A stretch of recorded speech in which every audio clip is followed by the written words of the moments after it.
Gira ubuzima wowe udukurikira umunsi ku munsi aho uri hose ku isi, waba udukurikira uri hanze y'u Rwanda cyangwa uri mu Rwanda, nkwifurije kugira ubuzima buzima, nizere ko umeze neza. Niba kandi utameze neza, ukomere kandi wihangane, ejo bizamera neza. Nk'ibisanzwe rero, aha ni ku isoko y'ubumenyi buzima, uyu munsi nje kukubwira ku ndwara yo gucukuka amenyo. Nje kukubwira ku ndwara yo gucukuka amenyo, indwara yo gucukuka amenyo, indwara yibasira abantu benshi ku isi, haba ari mu Rwanda, muri Afurika ndetse no ku isi yose. Reka rero ntangire ngusobanurira, ese indwara yo gucukuka amenyo ni iki? Ese ubundi kubera iki abantu bacukuka amenyo cyangwa bagira amenyo yacukutse cyangwa amenyo yajemo imyobo, amenyo yangiritse? Indwara yo gucukuka amenyo, ubundi gucukuka amenyo ni indwara yo kwangirika kw'iryinyo, bibaho buhoro buhoro bitewe no kugenda iryinyo ritakaza ibirigize, bitewe na bagiteri ziba mu kanwa k'umuntu. Iyo umuntu yariye ntiyiborose cyangwa ntiyoza amenyo, ibisigarwa by'ibiryo bigenda bisigara hagati y'amenyo ndetse no ku menyo ndetse no mu kanwa muri rusange. Ibyo biryo bigenda bisigara mu menyo bikaba ari byo bigaburira bagiteri ziba mu kanwa, hanyuma izo bagiteri zigatangira gukora acide yitwa lactic acid mu rurimi rw'icyongereza. Iyo acide akaba ariyo igira uruhare mu gutuma iryinyo ritakaza ibirigize cyangwa ibyo bita imyunyungugu.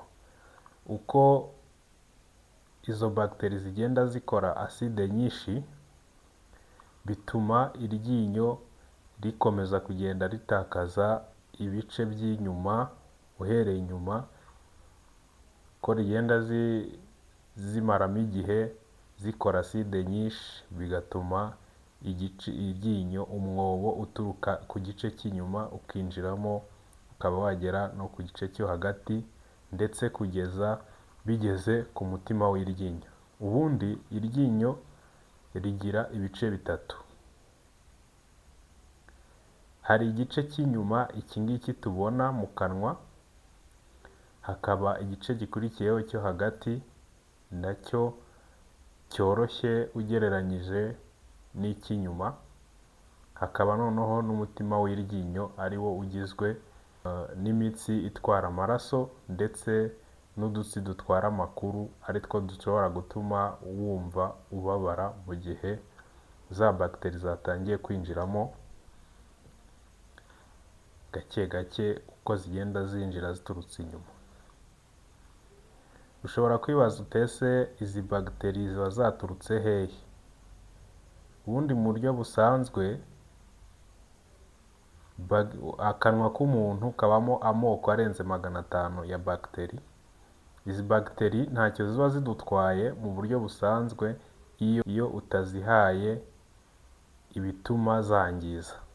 Ni ukuvuga ko iyo ukora isuku y'amenyo no mu kanwa muri rusange umunsi ku munsi, izi bagiteri nta kintu zishobora kukwangizaho. Ariko iyo habayeho ikosa, ukaba wamara igihe utiboroshe kandi urya, cyane cyane abantu bakunze kurya amasukari, tuzabasobanurira ubwoko bw'isukari bukunze guteza ikibazo cyo gucukuka amenyo cyane kurenza ubundi.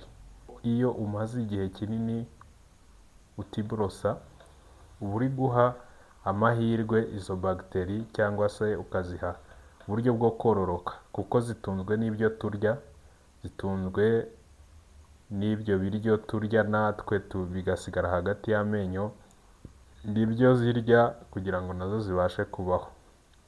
Iyo umaze igihe kirekire rero utoza amenyo yawe, urumva ko uba uzihaye umwanya wo kugira ngo zikore, hanyuma zikabona uburyo zikora ya acide yangiza amenyo navuze. Nubwo rero tugira amoko arenze 500 ya bagiteri mu kanwa k'umuntu, ntabwo ariko zose ziteza ikibazo cyo gucukuka amenyo. Tuzagenda tubona buri bagiteri icyo zikora uko tuzagenda tubasobanurira indwara ku yindi, nitugera no ku zindi ndwara tuzababwira amabagiteri akunze kuzitera. Iyi ndwara yo gucukuka amenyo iterwa na bagiteri ebyiri, nizo zifite ubushobozi bwo guteza iyo ndwara, kuko nizo zifite ubushobozi bwo gufata ibiryo turya byo mu bwoko bw'isukari zikabihinduramo acide lactique. Izi bagiteri ni bagiteri zitwa Streptococcus mithane, niyo bita lactobacilli cyangwa yo mu bwoko bwa lactobacillus. Izi bagiteri ebyiri nizo zifite ubushobozi bwo kuba muri ahantu hari acide kandi zikaba zakororokeramo, zikaba zanahakurira ntacyo acide zitwaye. Niyo mpamvu arizo bagiteri ziteza ikibazo cyane cyo gucukuka amenyo. Izi bagiteri rero uzazisanga mu kanwa k'umuntu wese watangiye kumera amenyo, kuko zo zikorana n'ahantu hari iryinyo, ahatari iryinyo nta kibazo zihateza rwose. Streptococcus mithane na lactobacillus. Streptococcus mithane ubundi niyo itangiza urugamba rwo gucukuka iryinyo, kuko niyo ifite ubushobozi bwo gutangira gufata isukari ikayihinduramo acide. Ya acide yakoze nayo ikagira uruhare mu gutuma iryinyo ritakaza ibice byazo birigize. Ni ukuvuga, ndabaha nk'urugero, uzareba ahantu umutonyi umanuka ku ibati w'imvura ugwa hari igitaka, cyangwa nubwo haba hari isima ariko isima idakomeye, uko ugenda uhagwa inshuro nyinshi hacekamo umwobo. Niko rero iyi acide ikora nayo ku menyo, uko igenda imara igihe kirekire iri ku ryinyo ituma iryinyo ritakaza ibirigize, imyunyungugu ituma iryinyo rikomera yitwa calcium na fluoride ndetse na phosphore. Uko iyi acide lactique rero igenda imara igihe kinini iri ku ryinyo, bituma ya myunyungugu ivamo, hanyuma igice cy'iryinyo cy'inyuma kikoroha, bikorohera na za bagiteri noneho kwinjiramo imbere, zikagenda zigakomeza zijyamo imbere. Uko zinjiramo, iyo hamaze kuboneka akobo gatoya, zinjiramo noneho zikajya zikorera ya acide ahantu hamwe itanyanyagiye mu kanwa, bigatuma noneho iryinyo ricukuka cyane byihuse. Kuko iyo ryageze mu gice cyo hagati birihuta cyane kurenza kwa kundi byari bikiri inyuma ku gice cy'inyuma, kuko cyo kiba kinakomeye ugereranyije n'icyo hagati. Icyo gihe rero ya acide ikomeza kugenda ikurura imyunyungugu mu ryinyo kugeza igihe ricitsemo umwobo ugaragara. Bitangira ari akantu k'akadomo k'umweru cyane kari ku ryinyo, bikazarangira hacitsemo umwobo ugaragara utakurya, bikagenda byinjiramo gahoro gahoro uko iminsi ishira, byagera mu gice cyo hagati bisatira igice cy'umutima w'iryinyo, ugatangira kujya wumva uburibwe uriye mu gihe uriye isukari cyangwa uriye utuntu turyohereye.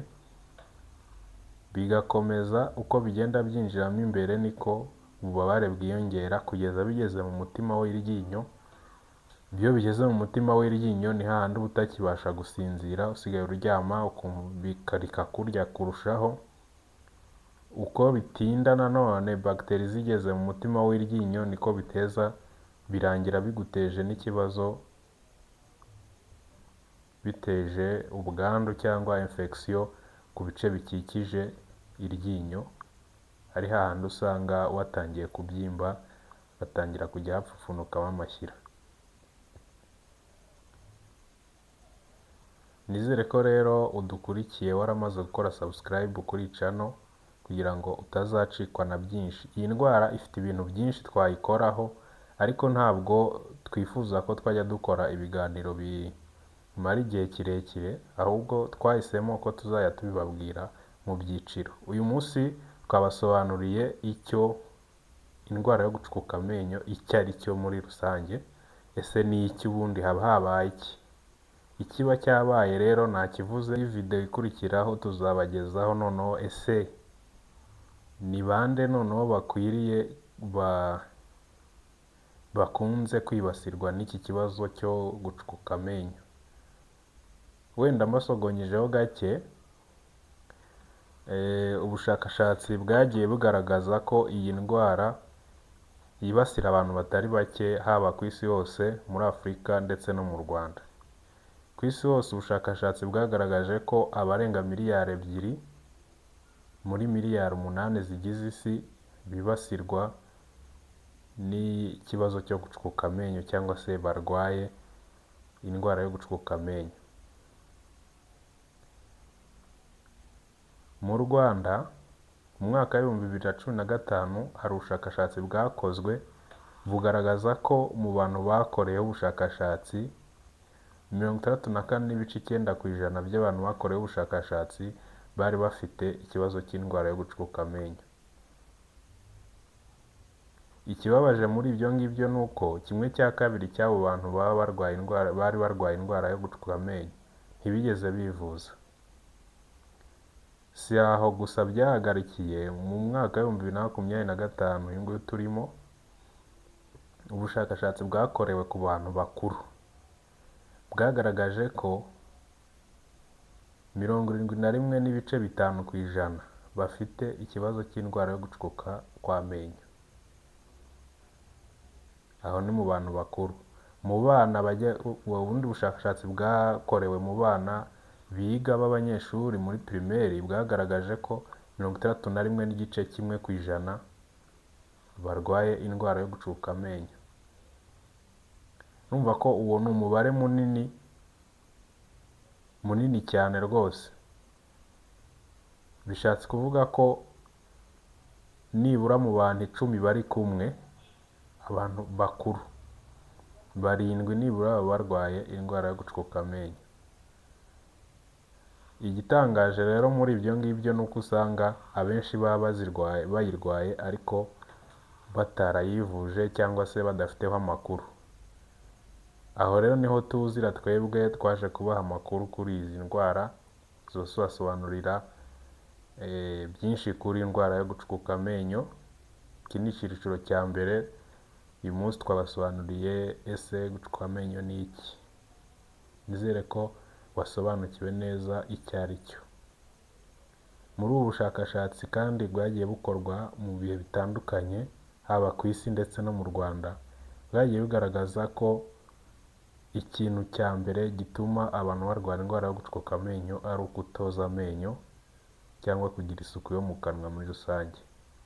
Bigaragara ko kandi abantu bigeze bajya kwisuzumisha indwara z'amenyo bo barifite amahirwe yo kutarwara izi ndwara. Aho byagaragaye yuko kwisuzumisha indwara z'amenyo kwa muganga w'amenyo bigabanya ibyago byo kwandura indwara yo gucukuka amenyo ku kigero cya 30%. Mwumva ko ni ikigero kiri hejuru. Tugize Imana abantu bose bakajya bisuzumisha indwara z'amenyo, byazarangira abantu bose iyi ndwara icitse burundu. Ikindi ukwiriye kumenya kuri iyi ndwara ni uko umubyeyi ashobora kuyanduza umwana we w'uruhinja wonka cyangwa se wa mwana ufite amenyo guhera ku mezi 6 abana batangiye kumera amenyo. Ni ukuvuga ko guhera ku mezi 6 umwana ashobora kurwara indwara yo gucukuka amenyo.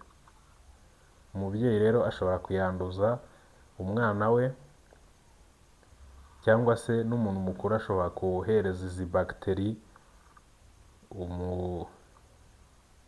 undi binyuze mu gusomana. Murumva ko abantu rero mudakoresha ubwirinzi murafite ibyago byo kwandura indwara yo gucukuka amenyo. Ubwirinzi mvuga ubwo ni ukoza amenyo. Aho bitandukaniye n'izindi ndwara ni uko indwara yo gucukuka amenyo umuntu ashobora kukwanduza ziriya bagiteri twavuze zigira uruhare mu gucukura amenyo, ariko wowe kubera ko ugira isuku y'amenyo ihagije nturware iriya ndwara, bikarangira utayirwaye kubera ko wowe wiborosa uko bikwiye. Reka nsoze ngushimira aho ugeze kuri uyu munota ukidukurikiye. Imana iduhane umugisha. Nizere ko hari icyo wungukiye muri iyi video. Niba hari icyo wungukiye muri iyi video, kanda kuri like. Ndagushishikariza kandi kutazacikwa na video ikurikiyeho kugira ngo ukomeze kunguka byinshi ku ndwara zo mu kanwa. Gumana natwe mu isomo rya buri munsi, nitwe tuguha ubumenyi buzima ukagira ubuzima buzima. Njye mubana hano buri munsi ndi Fideli. Imana iduhane ubuzima.